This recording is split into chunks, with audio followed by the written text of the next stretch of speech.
না, আমরা কোনো গুলিবিদ্ধ রোগী এখন পর্যন্ত পাইনি। ডাক্তার নার্সের কোনো স্বল্পতা নাই। ইনকিলাব মঞ্চের আন্দোলনের যারা কর্মী ছিলেন তাদের মধ্যে একটা উল্লেখযোগ্য সংখ্যক কর্মী আহত হয়ে ঢাকা মেডিকেল কলেজ হাসপাতালের ইমার্জেন্সিতে এসেছে। এখন পর্যন্ত আমরা 60 জনের মতো রোগী রিসিভ করেছি, কিন্তু এখনও রোগীরা আসছে এবং এই রোগীগুলোর মধ্যে প্রায় 30 জনের মতো আমরা পেয়েছি এক্সটার্নাল ইনজুরি আছে, যাদের স্কাল্প ইনজুরি, যখন ফেসে ইনজুরি বা বডির বিভিন্ন জায়গায় পায়ে ইনজুরি, এ ধরনের ইনজুরি আছে। ব্লান্ট ইনজুরি আছে বেশ কিছু, যেটা লাঠির আঘাতের জন্য হয়, সেই ধরনের ইনজুরি আছে। আর কিছু কিছু আছে ইনহেলেশন ইনজুরি, হয়তো টিয়ার সেলের আঘাতে বা টিয়ার সেলের যে গ্যাস সেটা ইনহেল করার ফলে তাদের রেসপিরেটরি ডিস্ট্রেস হচ্ছে। তো আমরা অক্সিজেন দিয়ে তাদেরকে মোটামুটি সুস্থ করেছি এবং সুস্থ হয়ে বেশ কিছু সংখ্যক রোগী চলে গিয়েছে, আর কিছু সংখ্যক আমরা অবজারভেশন রেখেছি। কোনো রুগীকে আমরা এখনও ভর্তি করি নাই। না, আমরা কোনো গুলিবিদ্ধ রুগী এখন পর্যন্ত পাইনি।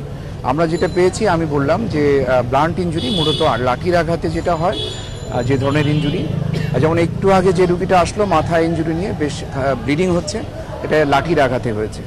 তো আমরা কোনো পিলেট অথবা বুলেট ইনজুরি রুগী এখন পর্যন্ত পাইনি এবং আমরা সেই জন্যই ফার্স্ট এড দিয়েই তাদেরকে এখন পর্যন্ত ছেড়ে দিতে পেরেছি। আমাদের যথেষ্ট প্রস্তুতি আছে। সমস্যা হচ্ছে ক্রাউড কন্ট্রোল। আমাদের প্রস্তুতি, আমাদের ধরেন এখন ঢাকা মেডিকেলে 200 ডাক্তার উপস্থিত আছে, আমি নিজে উপস্থিত আছি।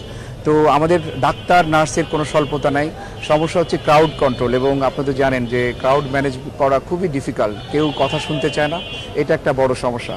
আপনারা দেখেছেন আমরা জুলাই আন্দোলনের অভিজ্ঞতা থেকে আমাদের এই ইমার্জেন্সির কি সিনারিও ছিল, আমরা বেশ এই এরিয়াটা অনেক বৃদ্ধি করেছি, যাতে আমরা একসাথে 20-25 জন রুগীকে চিকিৎসা দিতে পারি। সেটা কিন্তু আমাদের জন্য কোনো সমস্যা না, আমাদের সকল রিসোর্স আছে। কিন্তু আমাদের যে চিকিৎসা করতে গিয়ে যে এক একজন রুগীর সাথে 10 জন 15 জন করে চলে আসে এবং তারা রুগীর কাছ থেকে যেতে চায় না, এটা বড় চ্যালেঞ্জ। তো আমরা চেষ্টা করছি এর মধ্যেও চিকিৎসা অব্যাহত রাখার জন্য। আমাদের সাথে যে আনসার বাহিনীর সদস্যরা আছে তারা কাজ করছে, আমাদের হাসপাতালে ডাক্তার নার্স স্টাফরা আসে। তো আমরা যদি রুগী আরও আসে, আমাদের সেই প্রস্তুতি আছে। আপনারা জানেন ঢাকা মেডিকেল কলেজ এই সবসময় মাস ক্যাজুয়ালিটি ম্যানেজ করতে মানে অভ্যস্ত, এবং আমরা জুলাই আন্দোলনেও অনেক রুগীকে চিকিৎসা দিয়েছি।